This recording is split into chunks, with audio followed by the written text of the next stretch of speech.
What's up, guys? Happy New Year, and welcome to episode 140 of Nintendo Pow Block. We are starting 2019 with a bang. I'm one of your hosts, Corey Dirrig, and alongside me, that retro code, Eddie Fresh. Woohoo! Yes, it's so good to be back. Yeah! 2019. Also, over here, the wise Wisconsinite, Jesse Douglas.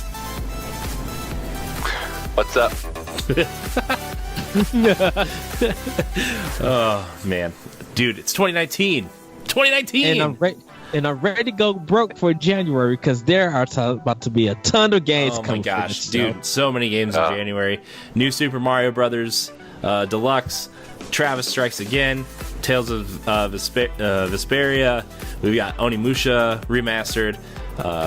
For those who want that pseudo sequel to Wii Fit, there's that fitness boxing game that comes out on Thursday or Friday. Iconiclass is getting the physical edition, and I'm so happy. I will be on limited run games on the 18th.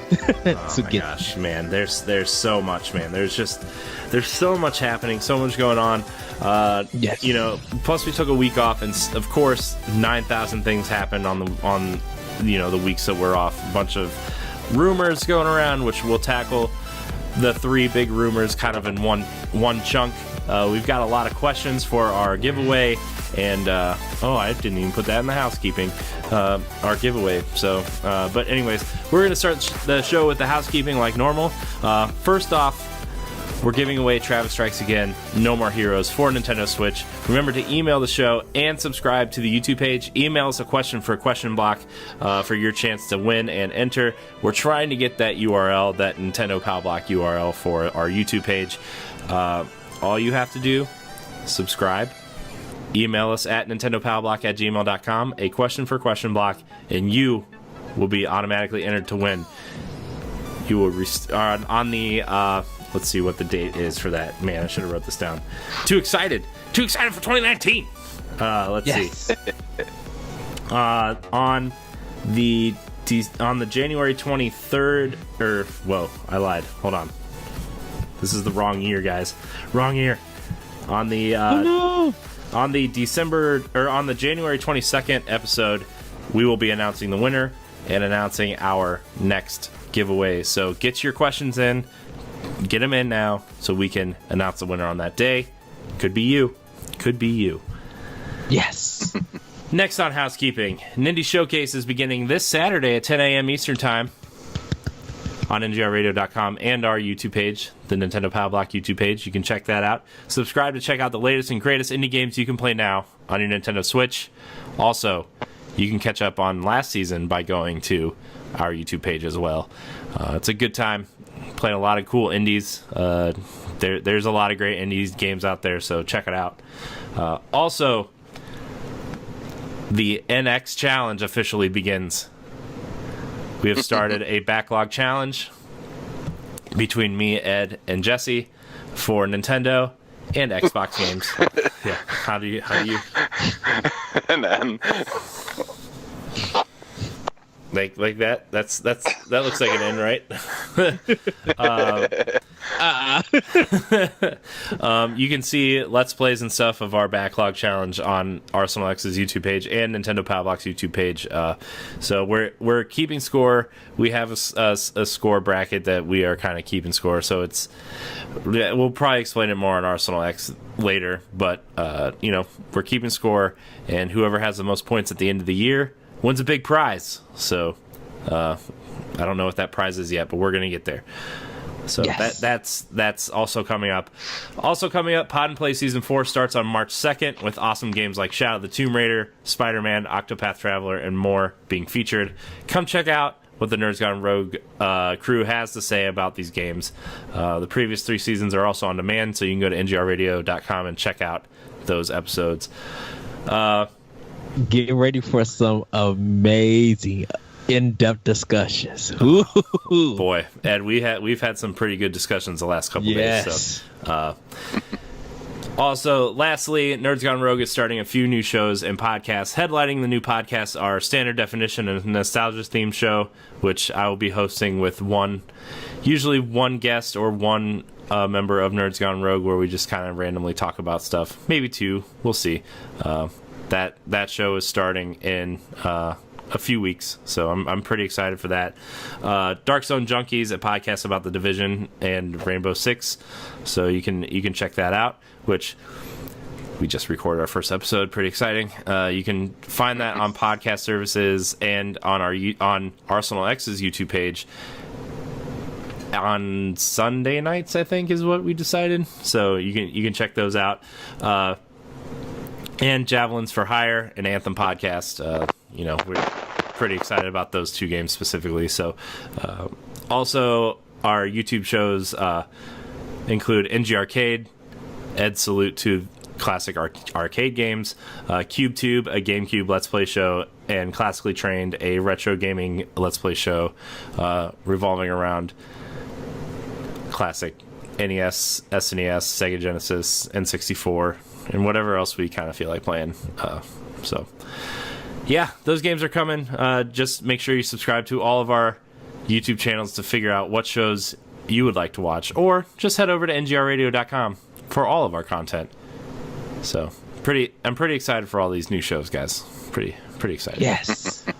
Also, our quick looks and Let's Plays, random Let's Plays are also going up. So, that's it for our housekeeping. Make sure you subscribe to all of our podcasts and go to ngrradio.com for all of our content. Now we're going to get into what we've been playing. We're changing this segment up just a tad, just to keep it tighter. We're only talking about, the Nintendo games we've been playing, whether it's on Switch or 3DS or Wii U or classic systems. So, you know what, Ed? We're going to start with you. What have you been playing? Okay, so I actually have to have my Switch with me. Guacamelee 2, I have been playing more of. Got through the first dungeon. Once again, Drinkbox, thank you. Thank you for the writing and the comedic style in this game. It's so funny. This game the gameplay is tight and it's good, and I love everything and all the new stuff that they added. But once again, they know how to do comedic timing so well. And even though the jokes are a little stupid at times, I continue to laugh while playing this game. Ended up picking up Luminous Remaster and a game called Revenge of the Bird King. Haven't started those yet, but they were on sale, so I picked them up. Played a little bit more Cyberlip, doing different areas and stuff, but it leads to the same ending. Of course, Super Smash Brothers. Played that on Christmas and literally had my first 3-way ball with my family, and I lost. And it was funny because I lost in front of my mom, my sister, and my brother. I'm considered as the game master in my family. It still is the game. It's still in the game master. Could just be a lot of stuff.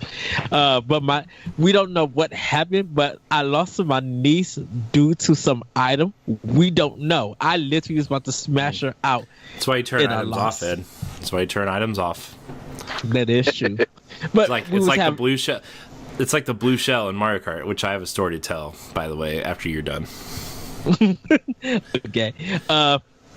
But just really enjoyed it, and just hear everybody in the whole household go like, "Oh!" It was an evil tournament in that mug. That's how everybody was. Also played Twinkle Star Sprites from the Neo Geo classics. Really liking that game, but getting my tail kicked at the end. Played a game called Dark Witch Music Episode Rudy Miko.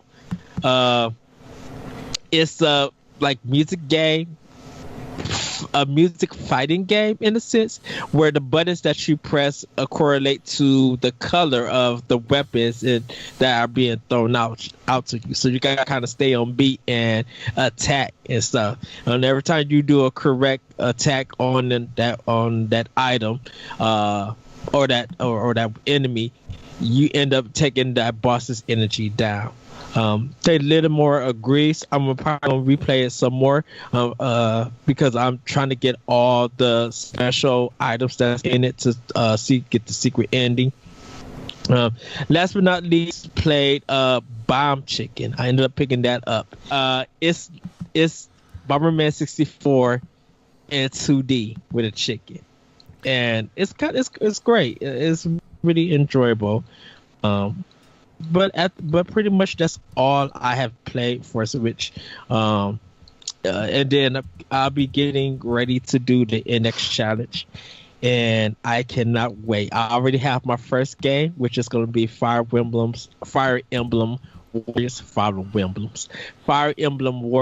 I'm going to be working on that, and hopefully you guys will join me on the Facebook page of Nintendo Pow Block, and I will tell my progress there. So yeah. Nice. Jesse, what have you been playing? So after the holiday, my physical Switch collection basically doubled. I mean, mind you, most of the games that I got were technically for the kids, but like they're obviously like games that I could play as well.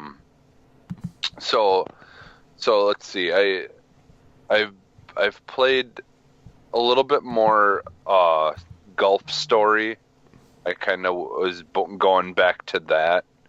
I did get a physical copy of that, but I'm just kind of got it as a collector's item, just because it's a limited run, game, and Best Buy, has been starting to get their copies of limited run games in now. I don't know exactly how they're gonna do that. Because technically these games like Gulf Story and Ukulele, I got both of those, and both of those just recently came in, and I believe those were released a while ago.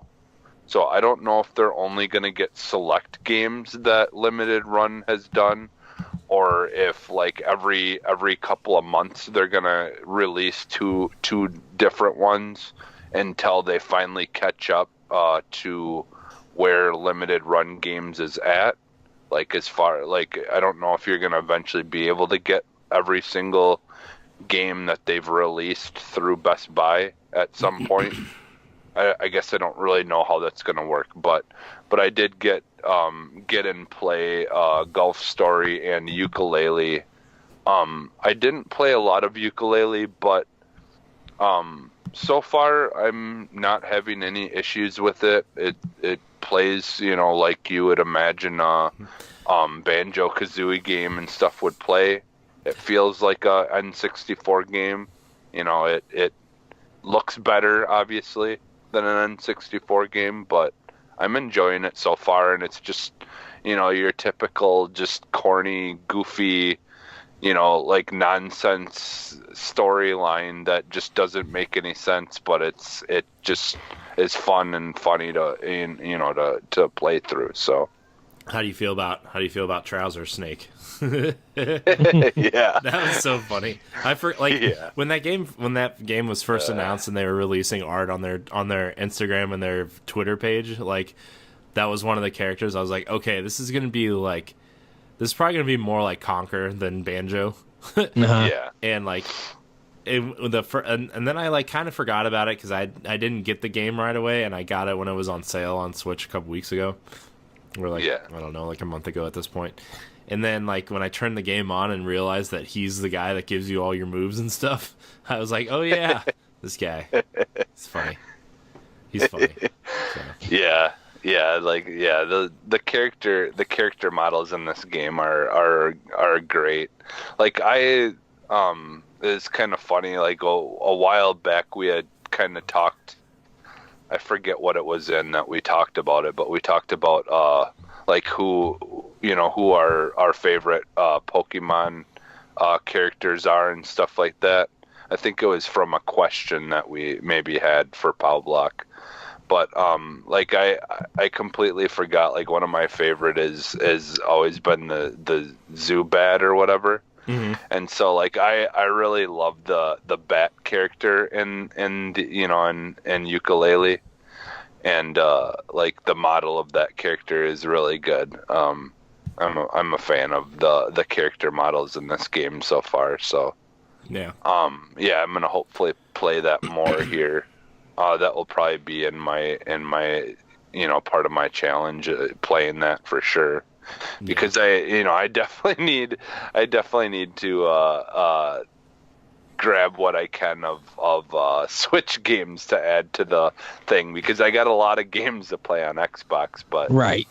Switch, it's a little bit different. Basically, Jesse wants to move more towards cartoony games instead of just shooting things all the time. Although Yes. I do have to congratulate you on your like 50 wins in blackout mode now, or whatever it is, because every time, like, there's a couple times where you're just like, I won again. Yeah. I don't know.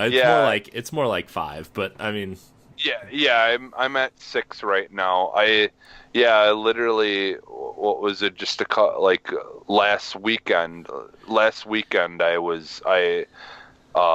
I was playing, and the one night I got 2 wins, like almost back to back. So yeah. Yeah. Oh, man.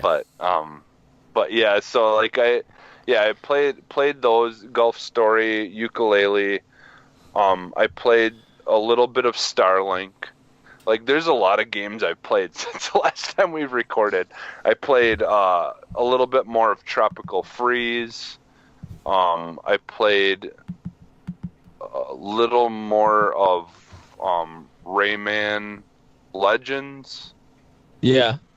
Let's see. I played...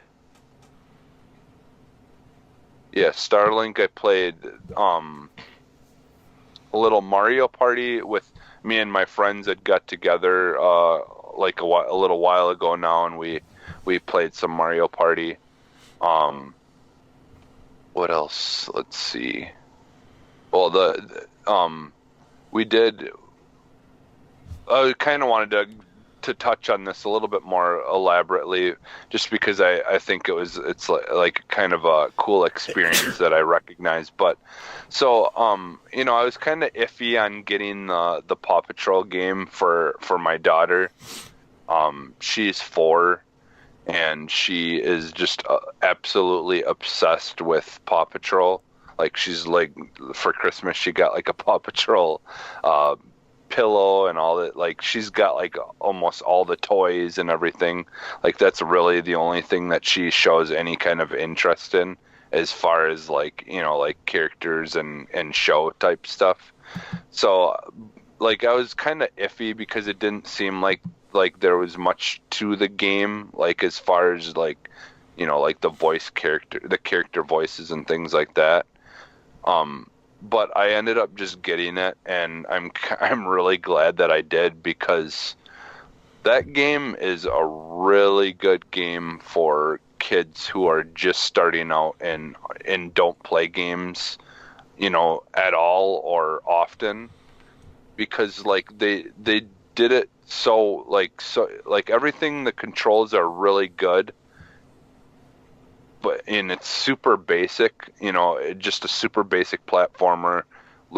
Teaching kids how to double jump, how to, like collect things, how to, just the basic motor skills of learning how to play, like games, like kind of like the, like the early Nintendo and stuff, kind of, was mostly based around, because it, it wasn't that complex. And they really did a good job with that game, because like my daughter just does not have any interest in games whatsoever. Like, all the other games, like, she'll like say that she wants to play it, but then the second she starts playing it, she's already done. Like, like the Mario Kart, all that kind of stuff. And with this game, like she just like wants to play it all the time now. So it's really been a good game for someone her age and someone who's into Paw Patrol to start off on. So I definitely suggest, like, if you have kids, and there's you want them to kind of try something for the first time to really see if they want to get into gaming, a little bit. And definitely if they're into Paw Patrol, it definitely is a good choice to pick for kids, younger kids. So yeah, that's mostly, pretty much what I've played. Nice. Oh, Pokemon Let's Go, I played that too as well, because we ended up getting that, and I'm enjoying that so far as well. I, again, like Ukulele, I didn't get a whole lot into the game yet, but I'm liking what it's doing so far. So Nice. Yes. Well, I played a few games on the Switch the last couple days, or I guess the last couple weeks, I should say, because of we've taken a couple weeks off of everything, to be honest with you. So last night we went to dinner at my wife's friend's house, and they got a Switch for Christmas, and so it was really the first time I actually felt like there was like a Switch commercial happening, where we like, it was a couple adults and a couple kids, and we all snapped off the Joy-Cons and started playing Mario Kart with the Joy-Cons, and like, man, it's really fun just to like the realization of just like those commercials coming to life and just being like, oh yeah, this is how it happens, And so we played a lot of Mario Kart last night. It was a good time. And it's also like, we talk so much about Nintendo and Switch and video games in general, and we're kind of like into it, But it's always, I don't want to say weird. I think weird is the wrong word, but like, it's always a different atmosphere when you go in and people are like, aren't really into video games, but they play them occasionally, And it's like, we were playing Mario Kart, and like, I was trying to tell them how to like drift, and the differences between the items and stuff, and the settings and stuff, and then we were playing some Mario Kart, and then as soon as we were done, they popped the Joy-Cons into the holster thing, and the one kid started playing Minecraft. Just kept going, like, man, Switch is a cool console, man. So and then when we were leaving, the family that owns the house, the one guy was playing, like, they subscribed to the Nintendo Switch Online stuff, and like, he thought that the NES stuff was like the coolest thing on the whole system. I'm like, man, for the amount of things that we kind of like complain about, is someone else's like, oh my gosh, this is the most amazing thing ever. And it's like, it really put a lot of things into perspective, because like, we want Super Nintendo, we want GameCube, we want 64, we want remasters and remakes and stuff, and then there's just a whole section of people that are just happy playing Ninja Gaiden or Mario 3 on the NES. There's just that whole subsection of people that just don't care what's there. They're just happy that it's there, and it's like, man, it made me really realize that, like, not us in particular, but we as a gaming culture really complain about a lot. Yeah. So, man, that Ninja Gaiden, that brought so many back memories. Yeah. That dang eagle. Yeah. Oh, jeez. Yeah. So, I mean, that's one thing I want to try to bring to this show in general this year, is like, I want to try to stay positive this year on a lot of things. Just because I know we are generally positive about a lot of things, but there's some things that we complain about, and I want to be more positive about stuff this year. But the one thing I'm not going to be positive on right now, I was like, man, we're taking a big break. I can play some games, I can do some stuff. Nope. I purchased Roller Coaster Tycoon, and that's literally almost all I've been playing on Switch. Yep, I bit the bullet. I got a bunch of Nintendo gift cards for Christmas. I bought it, and man, what an enjoyable hot mess of a game. I'm not gonna say anything about this section. I mean, look, it's fun. It's fun to go into the sandbox mode and build your theme park or whatever. But man, when you have like more than like 5 rides going on at the same time in the same area of the park, like the frame rate drops somewhere between 10 and 12 frames a second. And I found a bad bug. Like every time you try to build a fence and then go to erase one, like it just freezes the game. It just freezes the game, and you have to close the game and restart it. Did Bethesda make that game? Yeah, wow, I know, right? But in general, like I am having a good time with it. I'm not sure it's worth $50, but I mean, if it was like 20, I would say get it. If you're into Roller Coaster Tycoon, it's a really kind of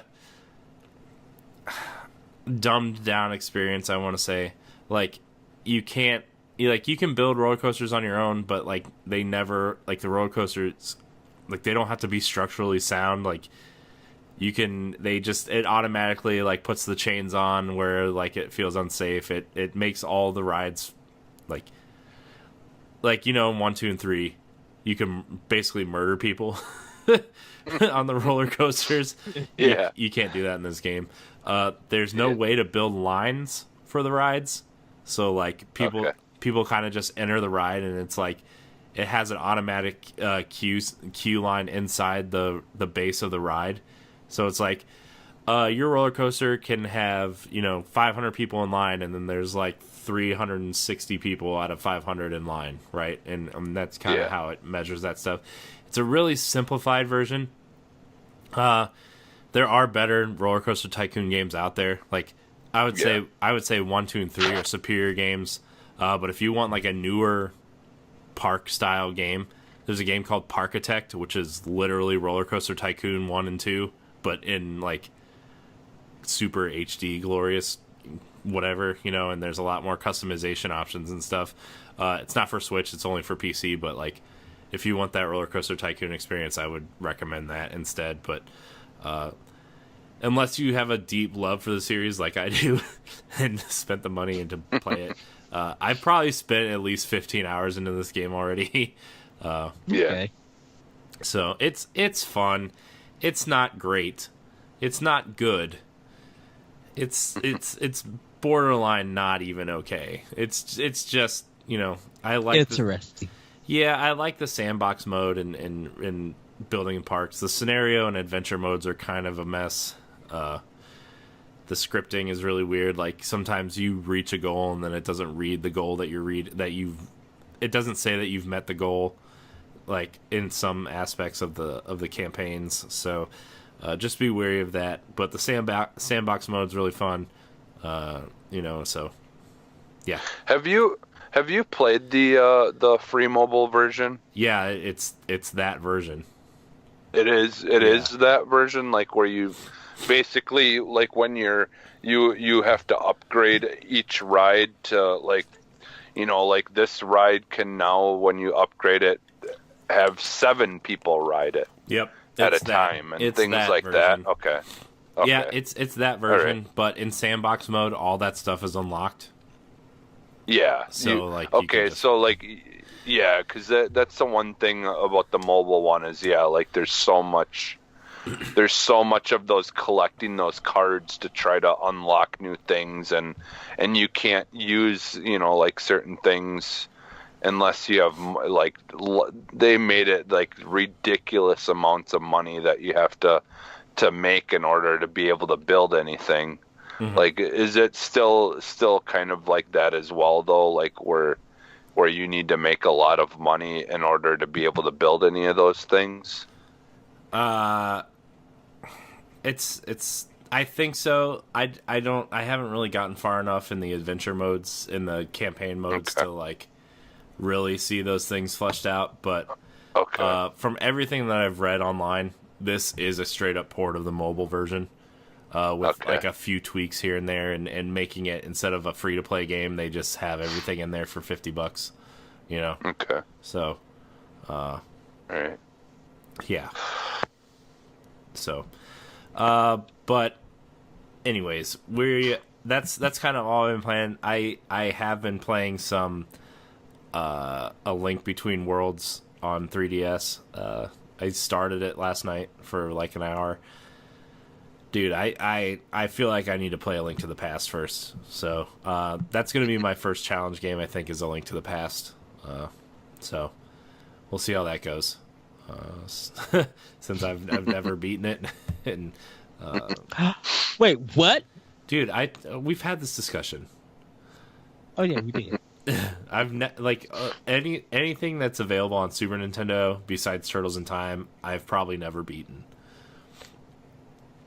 So I've always been the same way. There's some, like, I've always wanted to play so many different things and I've never finished any of them. yeah, So.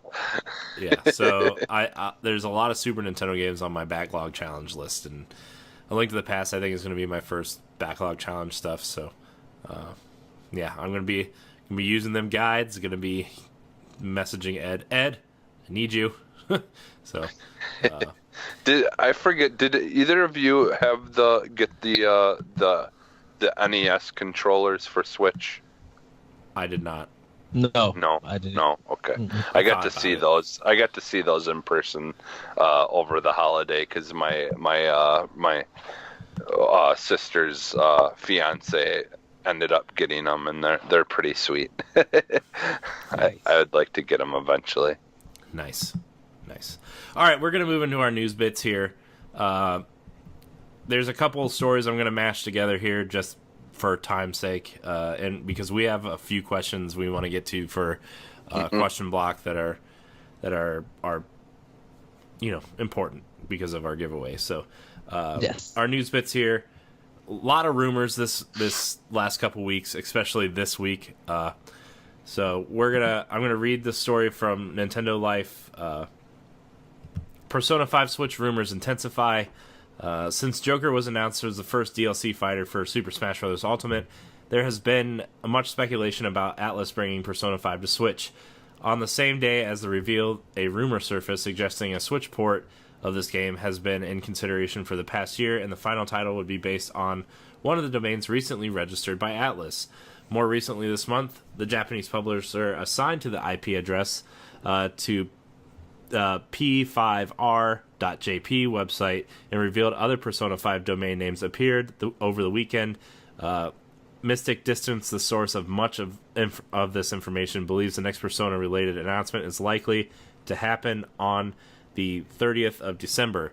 Now, as of this recording, the 30th of December is tomorrow.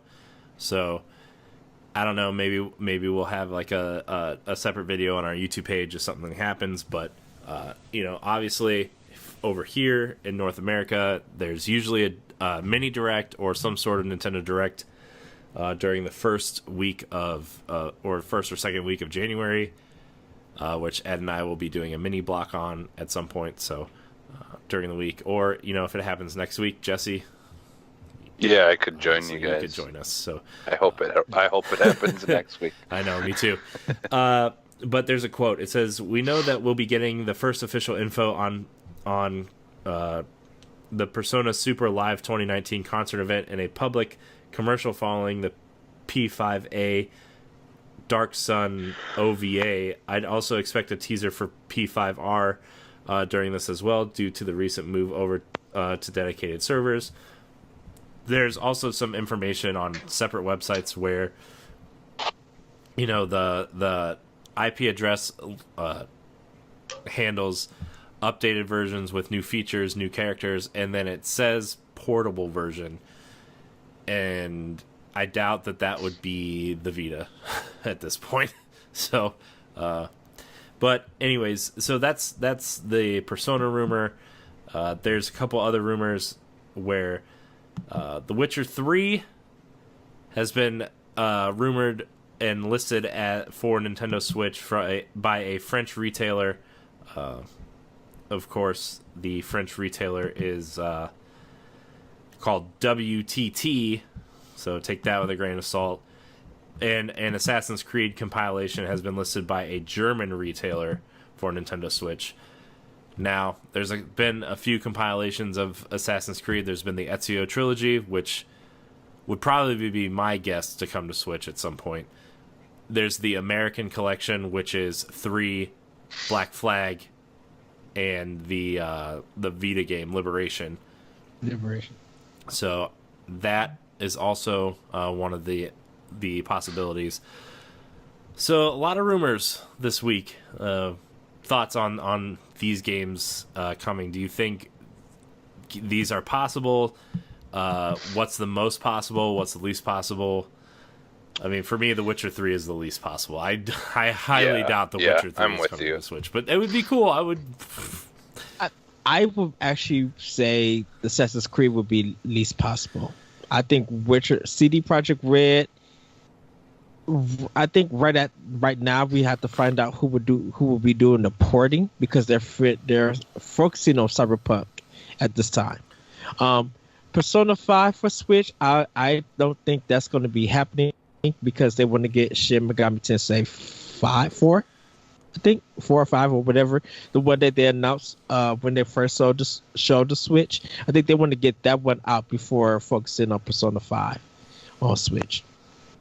So, I kind of think none of them.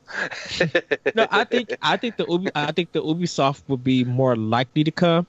I think I won't say least possibility, but I think Witcher 3 and Persona 5 are in the same boat, that they could come out, but I don't think they're ready to come out due to the fact that they are busy with other works at the time. So whoever does the porting, we need to know who's doing that porting work. Yeah, that's the thing. I think with all of these is that it wouldn't be the actual people who would probably be bringing it to it. Yeah, it would be someone that they've hired to port it out. And Atlas, most likely. And like I said, Atlas doesn't want to let anyone else do that porting. Atlas themselves will do the work and put it out on Switch. Yeah. I think it's just that they got Shin Megami and works for Switch. They want to bring that out, and probably after that, then they can bring the Persona 5. They can announce it, but bring it out, I don't think we'll see it anytime soon. I think for me, I think Persona 5 is the most realistic out of all these to come to Switch. I think they've been working on some sort of thing for PlayStation for a long time for this updated version. I do think Persona 5R is real. If it comes to Switch, I think it's going to be a nice bonus for everyone. But that Persona team is, I don't want to say small, but they have multiple projects in the work already, including Shin Megami Tensei 5 and the Catherine Full Body remake for PS4. Because they did confirm that is the Persona team doing that. So I would like Persona 5R to come to Switch, but I think The Witcher is the least likely, and I think if an Assassin's Creed compilation comes to Switch at some point, I think it's going to be one of the older compilations. Do you think that Panic Button has enough experience to bring Witcher 3? I think if someone's going to do an open world game like that, no offense to Panic Button, I love what they've done with Wolfenstein and Warframe specifically recently. But in terms of an open world porting house, I think Iron Galaxy, they ported the remastered version of Skyrim over. I think Iron Galaxy would be the team to do it, just because they have the open world experience in terms of porting open world games. But at the same time, like, dude, The Witcher, like they're still sending updates out for that game for like quality control purposes, like making the combat feel more fluid, they just put out the Xbox One X HDR update, like, they are still putting out updates for that game, and it's like, that game is so big, how would you even try to port that down? and like I said, I think after they released the 64-bit cartridges, I think that's when, if a possibility happened, and I agree with you, Iron Galaxy could do it. I think that's how Witcher 3 would come out. Mm-hmm. It would be on the bigger cart than what's currently out. So maybe we may see it at a E3 Nintendo Direct. Possible. I wanna put. I'm gonna just reserve The Witcher 3 as maybe at some point. We'll just put it there. I still think just the way Nintendo's been working with Atlas recently and bringing Joker to Smash, like, that makes me think Persona 5 is the most likely. But also, Ubisoft has already confirmed that they have a couple projects in the works for Switch, so maybe the Assassin's Creed is one of them. Or maybe it's a sequel to Mario plus Rabbids, which would be amazing. But we're gonna move on to this next story. This also comes from Nintendo Life. Bloodstained Ritual of the Night development has reached its peak. This comes from a blog post update and a Kickstarter update. I'm going to read a couple quotes here from them. WayForward have already helped us improve the game in a number of ways, including creating incredible assets and lighting placements that we're looking forward to.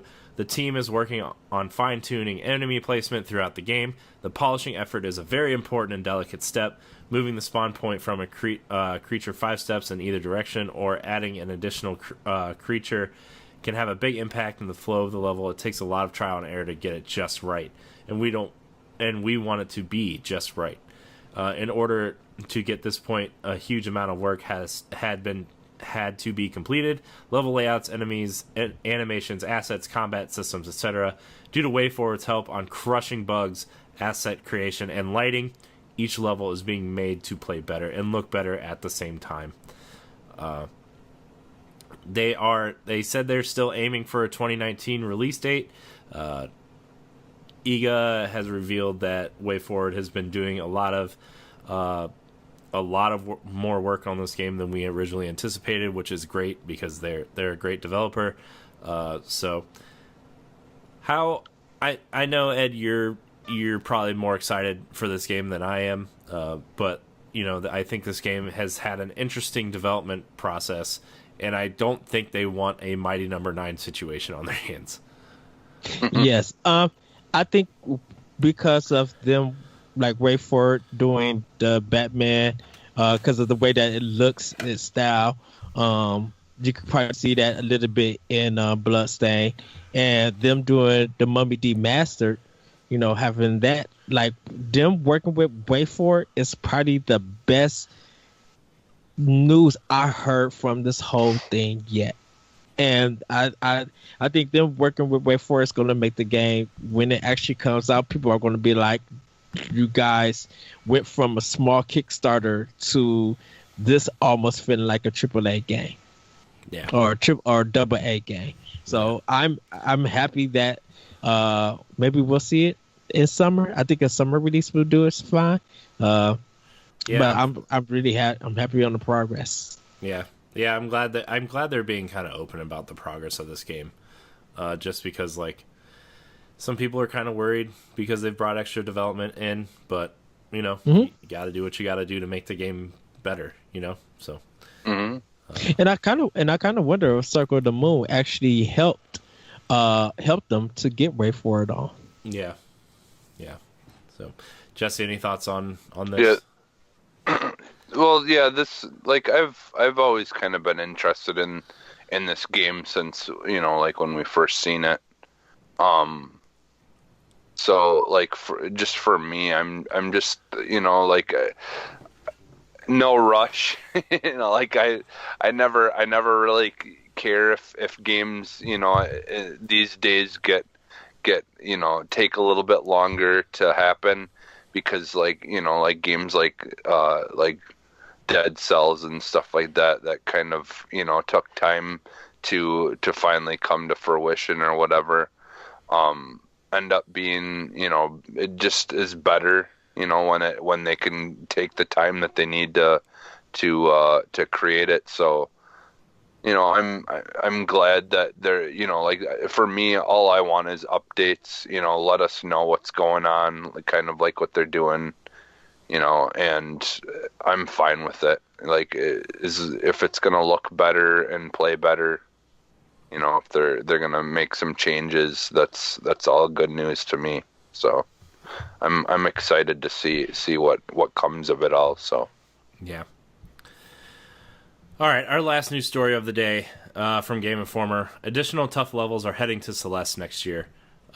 Basically, they're adding a very hard mode, and they're adding all kinds of new hard levels in 2019. Also, if you have an Xbox One, it is headlining January's games with gold, so there's no reason for you not to download it for free on Xbox, although the Switch version is very good as well. Also, if you buy the Switch version, you support the developers. So, either way, just saying, Celeste, good game. Any thoughts on this before we head into question block? I think it's cool that they're still supporting the game, but yeah, I have no opinion on it. okay. Yeah, it's just good that you're getting new stuff. It's always good to get new stuff. Yes. Yeah. All right, we're gonna move into question block. Remember, you can enter our contest to win Travis Strikes Again, No More Heroes on Nintendo Switch. You can email us at nintendopowblock@gmail.com, a question for Question Block, and subscribe to the YouTube page. Hit that button, hit that bell, send us a question. It's that simple, guys. It's that simple. Yes. Our first question comes from Mecha Man JC. Thanks for subscribing. He subscribed last night at 4 a.m., or this morning at 4 a.m. So just made the question today. So he asks, what's your pick on the next DLC newcomer of Smash realistically? Man. So I have to approach it in this sense. I'm sorry. I'm sorry. And it would be odd if Nintendo jumps away from Japanese developers and publishers to bring in someone realistic. Well, I think he says realistically as in like not like not like Master Chief. But, Master Chief. Right. But that's why I said to jump out of Japanese developers. Like realistically, like if we're going to get the next character, I think it's going to be someone from UK, Germany, or or here in America. Realistic, because if they bring another Japanese developed character out, there's not too many companies that could go for it. Like the next person I expect would be Ryo Hayabusa from Ninja Gaiden. That's well known from Team Ninja. I was thinking the same thing, especially since they kind of rekindled their relationship with Team Ninja with the Marvel Ultimate Alliance. No, actually with Hyrule Warriors. Well, yeah, I know. I'm just saying, like in terms of Team Ninja. Working together. Team Ninja is back in the conversation with Nintendo outside of Fire Emblem Warriors and Hyrule Warriors. Like they're back in the in the news again. I think because of them working with Nintendo, Team Ninja has come. Yeah, the Marvel Alliance. I need a date for that so I can pre-order it. I might have to get it on Amazon because I want that day one physically. I gotta have it. I was thinking about this, and sorry, I know this is not going to be realistic, but I kind of would like to see Shepard from the Mass Effect games. This guy. To come. This guy. Just making stuff up now. But who would Nintendo do outside of Japan realistically that everybody will want to see here in America? Banjo. If Nintendo. Shovel Knight. Well, they got Shovel Knight as you want him as a. I don't care. He works. If he's not a fighter, he doesn't count. He literally works in that game, so he has to be in the game for next Smash. Like Shovel Knight just works, but I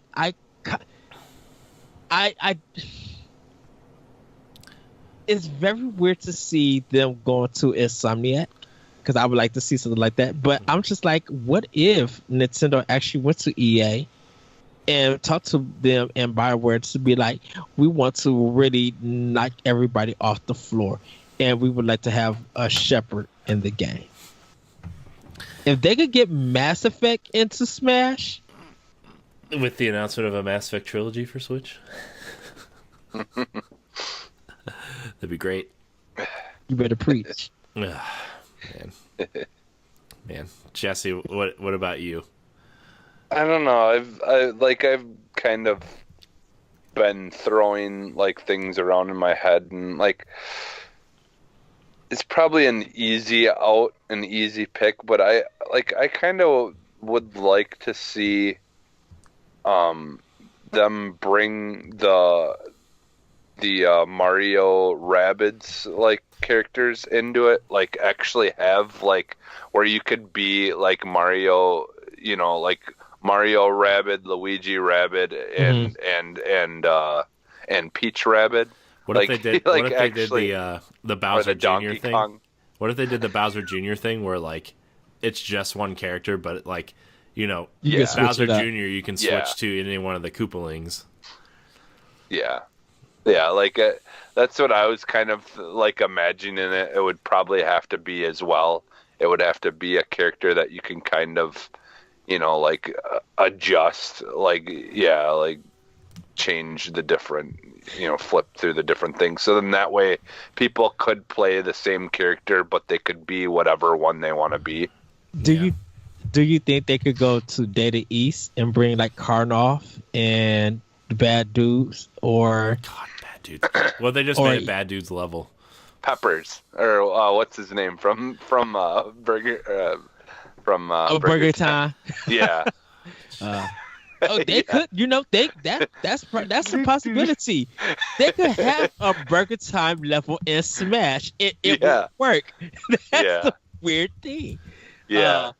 Last but not least, maybe the guy people might not know, there was a game called Vigilante by IREM, where you said the woman named Madonna, or maybe Jimmy Lee and the Lee brothers from Double Dragon.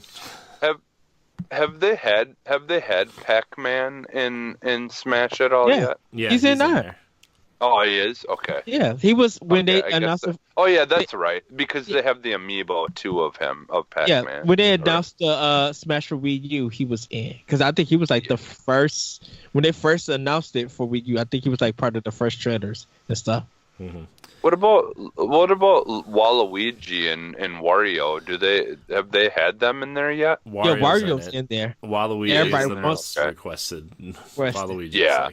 Yeah, Waluigi is my favorite, so of course I'm gonna want him too. Wow. It's a possibility that he could be in there. Yeah. For me, I think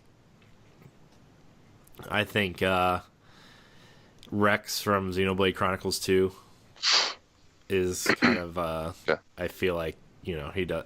They have a Mii costume, but that's like, come on, that's ridiculous. I think we need Wart from Super Mario Brothers 2. Ooh. I think I'll do the rat. Celeste. I think Birdo. I'm actually really surprised Birdo's not in the game already as like an Echo Fighter for Yoshi.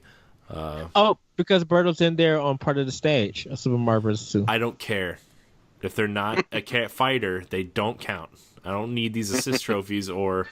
No, he literally comes out on the stage. It just shoots. He's not an assist trophy or any. He's like put on the stage. It's a level thing, so it doesn't count. I can't win without nothing. I think let's see here. Any of the Mega Man bosses, I think would be cool. Like Cutman, I think, or you know, one of the Mega Man bosses, or Mega Man X even. Like just throw Mega Man X in there, or Proto Man, or Zero. Like, you know what I mean? Like any of those characters, I think would fit in there.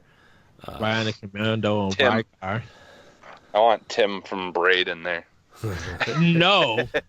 Yes. all He's right. basically Mario. Let's get to the next question. Yeah, we're gonna move on to the next question. Deshaun Malone writes in and says, I can't stand you, Jesse. do you guys think the Switch will see a new top-down Zelda or 2D Metro game during the generation? What would you want to see from those iterations? I mean, no. I think I don't know if we're gonna see a 2D Metroid, honestly. I want to. Don't get me wrong. I would really love to see it, but I think the only 2D Metroids we're gonna get are gonna be part of the Nintendo Switch Online games system, whatever. You know, whether it's the Game Boy Advance games or the Super Nintendo thing or whatever. I think it's definitely more likely to see a 2D top-down Zelda. Will we see a new iteration?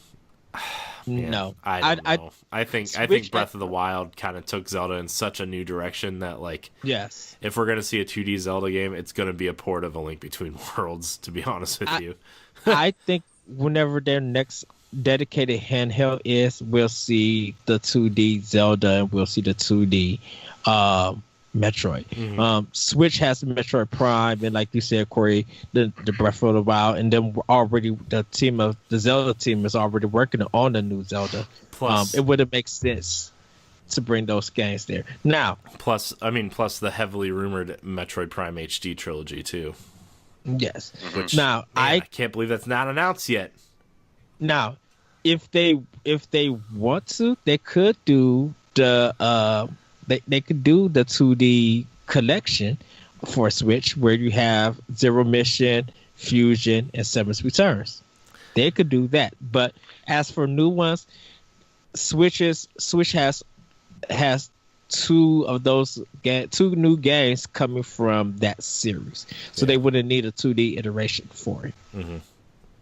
Yeah, I kind of would like to see it like the end of like Switch's cycle, maybe even what if they were to come out with like a greatest hits of like 3DS games, like where they re-release some 3DS games eventually, like port them to the Switch, like games that could port over without having issues, without the double screens, I could see them having Metroid and like some of the big hitters like that come over.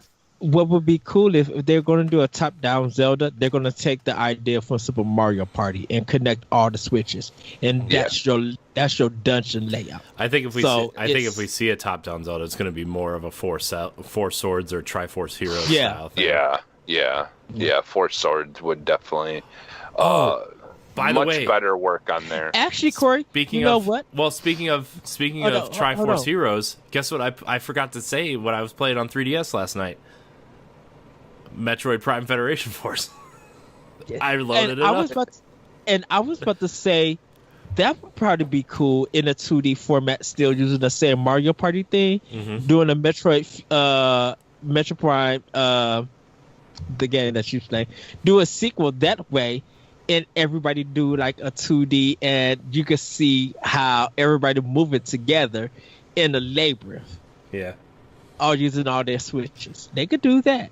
Or if they want to still do it in the first person, yeah, I could see that happening. Yeah. Oh, man. Metroid Builder. A Metroid Builder game. Yeah. Don't. No, I'm not so ready for that.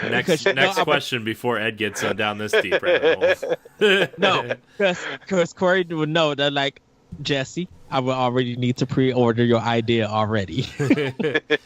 All right, our next question. We got 2 more questions left. Let's make it quick because we're running out of time for multiple reasons. Ashley Davidson writes in and says, do you guys ever wonder why older Nintendo consoles don't gain love until after the next generation is out? For example, no one bought a Wii U, but now all I see are people asking how they can get one or paying crazy prices for the console now that it's gone. Same for GameCube. Thanks for the awesome show. Oh, everybody has actually, you know what? Me and Jesse was talking about this. By the time of this recording, me and Jesse was talking on a Friday night, and we was talking about rebellion of video game systems. We was talking about like the Xbox One, how there's a rebellion there and stuff. And I kind of think that there is a rebellion of Nintendo systems because people focus on Sony and Microsoft being these powerful systems and having all this third-party support and everything. And it's just like there's some set of regret because of the rebellion of not picking up a Nintendo console. They hear great things. They wonder why still Nintendo old consoles and old games still cost a lot because some of their systems and games becomes a collector's item. But there's a sort of regret from people's rebellion and ideal of games at that time. So they want to play catch up. And in order for them to play catch up, they definitely got to shell out money to get it. And then when they touch it, they be like, I should have played this when it first came out. Mm-hmm. Yeah. But due to the way that Speaking of GameCube and Wii U, the Wind Waker was that game for a long time where everybody hated it. And I'm going to be honest with you, that's not the game I wanted from the next Zelda game after playing Ocarina of Time Majora's Mask. But which is weird. Once you play the game, like, you realize it is really one of the better Zelda games of all time. Which is weird because you're an artist. I know. I love art and I love cartoons. And so that animated look, I didn't really care about the animated look. I was getting a new Zelda for Miyamoto and I was getting it on GameCube. Mm-hmm. So I had to have it. I think I wouldn't have been disappointed in Wind Waker at first if they wouldn't have shown that Space World demo of Link fighting Ganon in the Ocarina of Time style, but in super awesome graphics. Remember that demo that they showed with they showed like Luigi's Mansion and Mario 128, which is funny because that game actually ended up becoming Pikmin. But that Zelda demo was amazing. And that look of the game was just to show what the GameCube may be able to do in the future. Mm-hmm. Didn't say that was what it was going to be. It was just showing you an idea. And that's what some systems sometimes do. It's like the Wii U version of Zelda also. Remember that tech demo they showed of him fighting the Goma? And then we ended up getting Breath of the Wild. And people wanted that Zelda game. And we ended up getting Breath of the Wild, which is like... After the Wind Waker thing, I was like, you know what? If they do this again, I'm fine with it. And Breath of the Wild ended up being, I'm trying to. I've been trying to write stuff for a while, but it's dude, with a kid, it's awfully hard to try to balance everything. But like, I wanted to do a 2019 or 2018 version of my favorite games of all time, and like, I think Breath of the Wild is going to be towards the top, if not the top game right now, because that game was so much fun. And like, I'm glad we got that game instead of, the Wii U tech demo. Like, if I had to do anything like that, and not just say 2018 or anything, but like kind of this generation, Breath of the Wild would be number one for me. Last Guardian would be number 2, where Iconoclast is 3, and Horizon Zero Dawn is 4. Mm-hmm. Like those Forza Horizon 5, Forza would be another one, but like Halo 5, that would be my number 6. Like Halo 5 surprised me. Mm-hmm. Yeah. So I mean, like, getting back to this topic, like she said games receive hate and then love when the systems are, the next generation is out or whatever. But also goes the other way. Remember how many people loved Twilight Princess when it came out, and now everybody hates it for some reason? It's like, oh, it's like the worst Zelda game. And like Skyward Sword was the same way, where it got 10s across the board, and now people like hate it because of the motion controls. Like, I don't know. It's just this weird thing that people revisionist history, man. People just love that revisionist history. Mm-hmm. Well, I think the thing is too, like, that Nintendo has been really good about porting those games and making a better version of them and bringing them to the next console. So I think that's kind of what's happening, is people are seeing these better versions of those games and then getting curious about the original of it, and then wanting to go back and and look at some of those games, like all these ports of the Wii U games that have come to Switch have made me interested in like the Wii U more than I was when it came out. I think that's the thing, is it's bringing like these, like Nintendo does the whole porting, and then it just kind of brings people to be interested in those old consoles again.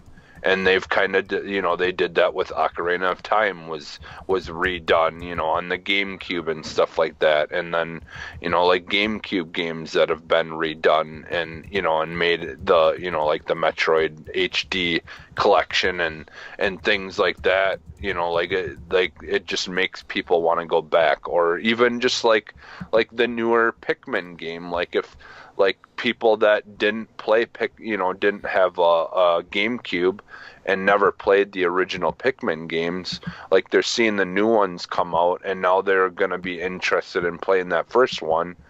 But unfortunately, in a lot of ways, the only way you can do it is by getting an older system in order to be able to play them.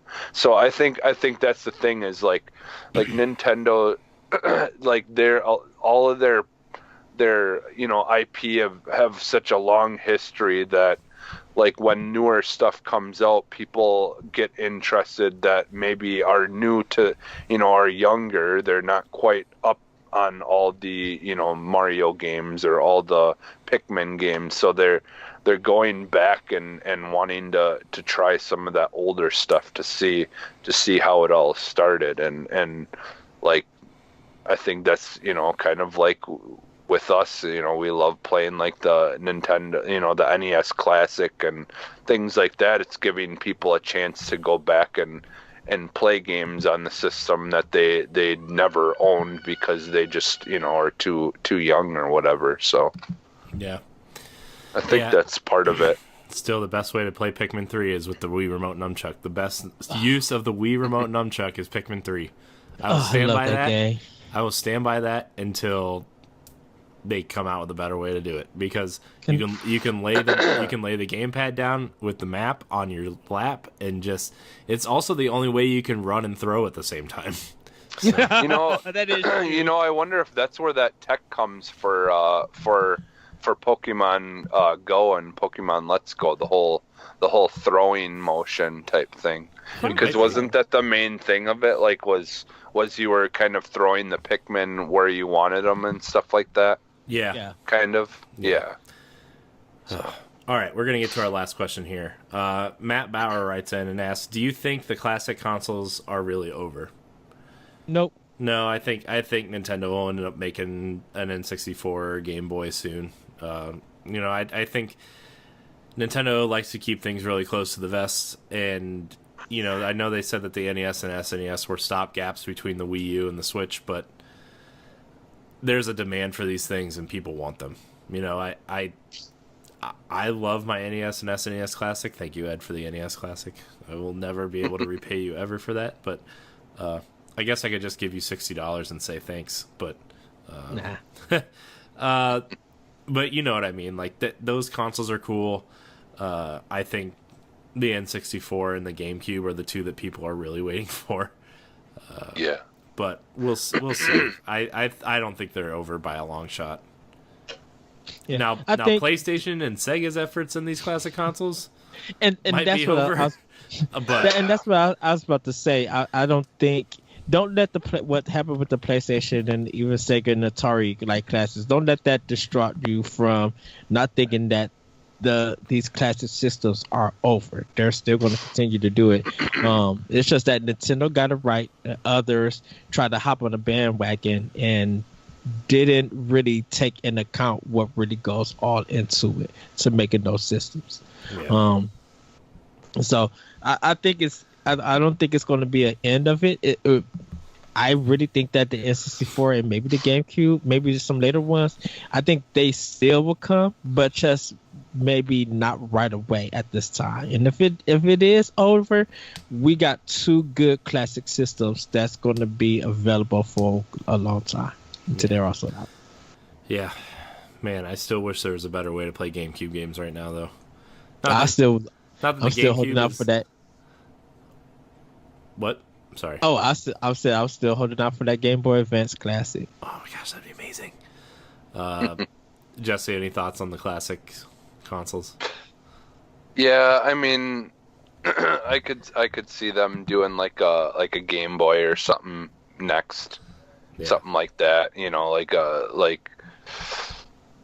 kind of keeping it to because if they could make something that's handheld, like I think it would sell much more. Like, because I mean, there's a lot of like cheapy knockoff brands out there who are making these things that you can get that have like all the Nintendo, games on it and stuff like that. Appreciate that. So like I think they could definitely make a handheld game system like the Game Boy or whatever classic, and I think that would probably be an even bigger hit than the NES and the SNES classic, just because of the portability and stuff. Yeah. So well, that's all of our questions for this week. Remember, you can email the show at nintendopowblock@gmail.com to enter our contest and ask us a question for Question Block, and subscribe to the YouTube page. We're only 10 subscribers away, so help us get there. We're only 10 away from that special URL. So please come subscribe. It'd really help us. Even if you're just an audio listener, you can click the link below and subscribe. But that's going to do it for episode 140. Hope everybody had a happy holidays and awesome New Year celebration. Remember, you can find Nintendo Pow Block every Tuesday at 10 a.m. or 7 a.m. on your podcast service of choice. And check out our YouTube page for awesome Nintendo content, and ngrradio.com for all of our content. You can follow us on Twitter and Instagram at Nintendo_P-Block. And you can also join our Facebook group, facebook.com/groups/Nintendo Pow Block, for awesome Nintendo conversations with fans and friends. So come check all that out. Jesse, where can we find you? You can find me on Twitter at PhantomMaggotyX. Ed, where can we find you? You guys can find me on Twitter at TheTrickCode, and you can check out Optional Opinion on SoundCloud, iTunes, TuneIn, Google Play, and other podcast apps. Also check out Arsenal X on the Arsenal X channel, and Pod and Play and other stuff. Yes, you could check me out there and stuff. And also, everybody, have a happy New Year's as this episode is dropping. Yeah. You can find me at CoreyandHD86 on Twitter and Instagram. You can also find me on twitch.tv/CoreyandHD. You can find me on the other some of the other podcasts as well. Subscribe to all those channels. Download our family of podcasts, including Nerds Gone Rogue, Arsenal X, our Xbox podcast, Nerds Gone Platinum, our PlayStation podcast, and as of this recording, our new podcasts, Javelins for Hire, our Anthem podcast, and Dark Zone Junkies, our podcast about The Division and other Tom Clancy games such as Rainbow Six Siege. So download those podcasts today on your podcast service of choice. You can also find the video versions of Dark Zone Junkies and Javelins for Hire on Arsenal X's YouTube page and Nerds Gone Rogue. So check out ngrradio.com for all of our content. Thank you guys so much for watching, and until next week, we love you. Bye, everybody. Woohoo! Finger bang. Oh, no. A finger bang you into my life. Wow.